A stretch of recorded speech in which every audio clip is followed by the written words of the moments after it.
Le droit des sociétés et des groupements d'affaires consacre une première partie à l'entreprise en société. Il s'agira, dans un chapitre premier, de définir la notion de société. Pour ce faire, les compétences visées seront d'identifier les sources ainsi que les grandes évolutions historiques, économiques, ayant donné naissance aux différentes formes d'activité, repérer l'influence du droit communautaire et enfin chercher la forme adaptée suivant la situation d'un entrepreneur, soit en entreprise individuelle, soit sous forme de société. Une activité économique professionnelle, qu'elle soit artisanale, commerciale, libérale ou agricole, peut être exercée sous divers types d'entreprise. La notion d'entreprise apparaît comme un terme générique qui recouvre différentes réalités, puisqu'il peut s'agir d'une entreprise individuelle, d'une société, d'un fonds de commerce, d'une holding, d'une succursale.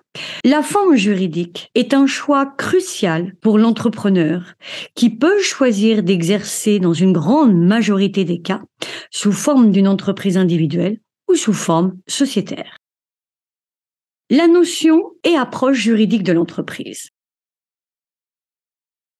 La problématique posée jusqu'alors par la notion d'entreprise était, qu'à l'approche jurisprudentielle européenne, l'absence totale de définition juridique de l'entreprise. Le droit ne reconnaît que les personnes physiques ou les personnes morales, telles que les sociétés, les associations déclarées et publiées, ou bien encore les GIE. La notion d'entreprise a eu tout d'abord une approche économique.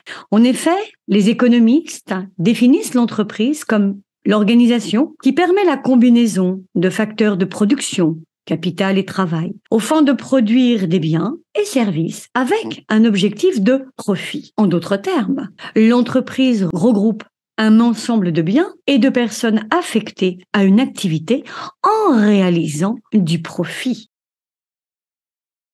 Or, dans une définition et une décision de 2006, la Cour de justice des communautés européennes a défini l'entreprise comme toute entité exerçant une activité économique indépendamment du statut juridique de l'entité et de son mode de financement. Ce qui fait apparaître 4 types d'entreprises. L'entreprise individuelle, l'entreprise sous forme de société, l'entreprise sociétaire, le groupement d'intérêt économique et l'entreprise associative. Ainsi, l'entreprise individuelle ou la société n'est qu'une forme d'organisation entrepreneuriale parmi d'autres, utilisée pour l'exercice d'une activité économique. Il est vrai que l'entreprise, avant de se constituer sous la forme sociétaire, est totalement ignorée par le droit, puisque ce dernier ne reconnaît que les personnes physiques ou les personnes morales. En effet, l'entreprise n'est pas envisagée comme un sujet de droit et d'obligation. Elle se confond avec la personne de l'entrepreneur. Dès lors, celui qui veut créer son entreprise peut donc se constituer notamment en entreprise individuelle, indépendant, au nom et pour le compte propre de l'entrepreneur, ou bien sous forme de société, où il s'agira de la création d'une personne distincte de celle de la personne qui la compose, c'est-à-dire l'entrepreneur, soumis au régime social des commerçants, des artisans, des professions libérales, n'aurait pu également inclure des professions agricoles.